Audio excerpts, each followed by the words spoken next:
Ma sécurité, venez, je vais expliquer quelque chose. Je vais expliquer maintenant comment les dons fonctionnent avec la langue. Paul, lorsqu'il parle des dons spirituels, il parle des dons vocaux. Il y a 3 dons vocaux. Il parle des 3 dons de puissance. Et il parle de 3 dons de révélation. Amen. Les dons vocaux, il y a la prophétie. C'est un don qui te permet de parler de la part de Dieu, par inspiration. Il y a la diversité de langues. La diversité de langues, là ce n'est plus prier en langue, c'est prophétiser en langue. Parce qu'il y a 2 sortes de langues. Il y a la langue prière et la langue prophétie. La langue prière ne nécessite pas l'interprétation. Mais c'est la langue prophétie qui nécessite une interprétation. Et on appelle ça la diversité de langues. Où je peux être en train de prier, mais après, je ne prie plus, je commence à prophétiser. Quelqu'un peut interpréter. C'est pourquoi il y a le 3e don, le don d'interprétation de langue, qui est souvent collé au don de diversité de langue. Mais lorsque tu as le don de diversité de langue et d'interprétation de langue, c'est égal à la prophétie. Et quand quelqu'un parle en langue, qu'est-ce qu'il fait? Il parle en langue et aussi peut prophétiser. La plupart des gens qui étaient baptisés du Saint-Esprit parlaient en langue et prophétisaient. Donc le parler en langue t'amène quoi? Tout ce cortège. Mandelebro Sayaba. Oh, pourquoi tu as lâché? C'est tout le cortège, frère. Maintenant, la prophétie, diversité de langue, interprétation de langue. Il y a aussi 3 autres dons qu'on appelle les dons de révélation. Ce sont des dons qui révèlent l'omniscience de Dieu. C'est un don très connu, la parole de connaissance. C'est un don qui te permet de connaître les choses cachées. Le passé caché, le présent caché, le futur caché. Ça permet de connaître les choses cachées. La parole de connaissance. La parole de sagesse te permet de donner la sagesse de Dieu, mais qui n'est pas ta sagesse. C'est une sagesse qui t'est prêtée en ce moment-là pour résoudre un problème compliqué. Et là, c'est le don de discernement des esprits. C'est un don qui te permet de connaître l'esprit qui agit dans une personne, dans un lieu, dans une église, dans un endroit, soit l'esprit de Dieu, soit l'esprit est là. Un ange est là. Il y a un démon ici. Ça c'est la sorcellerie. Ça c'est la magie. Ça c'est la chair. Ça c'est l'homme. Ça c'est le monde. C'est un don qui te permet de connaître l'esprit qui accompagne quelque chose. Et là, les dons de puissance. Il y a le don des guérisons. C'est un don qui te permet de guérir les malades.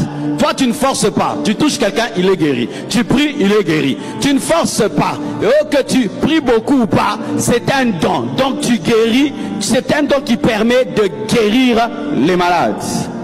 Et il y a le don des miracles. C'est un don qui permet de faire des choses qui sont surnaturelles, qui dépasse l'entendement. De prier, la pluie s'arrête. De prier, la pluie tombe. De prier pour quelqu'un, il reçoit un miracle. De prier pour quelqu'un, une bénédiction tombe sur sa vie. De prier pour quelqu'un, les portes s'ouvrent. Le don de miracle. Et le dernier don, la foi. C'est le plus grand don de tous les dons, mais que les gens souvent ne connaissent pas. Le plus grand don, c'est le don d'audace. On appelle ça le don d'audace ou le don de foi. Il y a 2 sortes de foi. Il y a la foi active et la foi passive. La foi active, c'est celle que tu as. Tu lis la Bible, tu crois et tu réclames la promesse de Dieu. C'est la foi active. La foi active, c'est celle qui dépend de ta maturité spirituelle, de ta connaissance de la parole, de la revendication des Écritures. Ça, c'est la foi active, où tu dois faire l'effort de croire. Mais le don de foi, on ne fait pas l'effort de croire. Dieu croit à ta place. Dieu te prête sa foi et tu crois par la foi de Dieu. Tu vois un mort, pour toi il dort. Tu vois l'eau, tu vois c'est la route, tu marches. C'est un don de folie, mais la folie de Dieu que les gens demandent rarement. Et celui qui a le don d'audace et de foi peut opérer dans tous ces dons.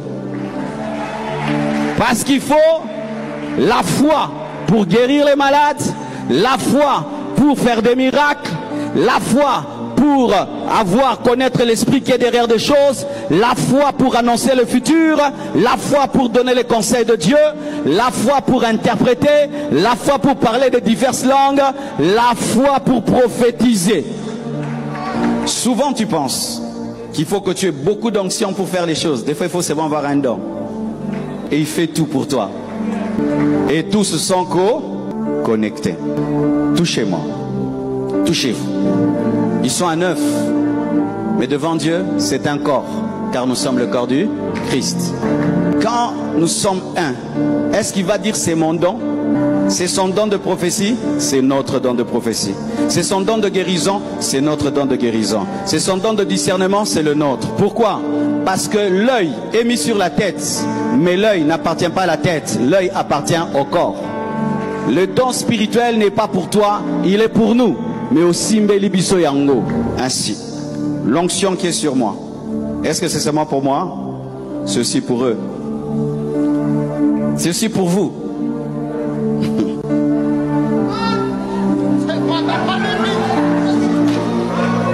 C'est aussi pour eux.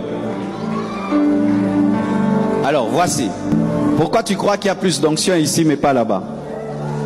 La même onction qui est descendue là, c'est aussi pour vous tous.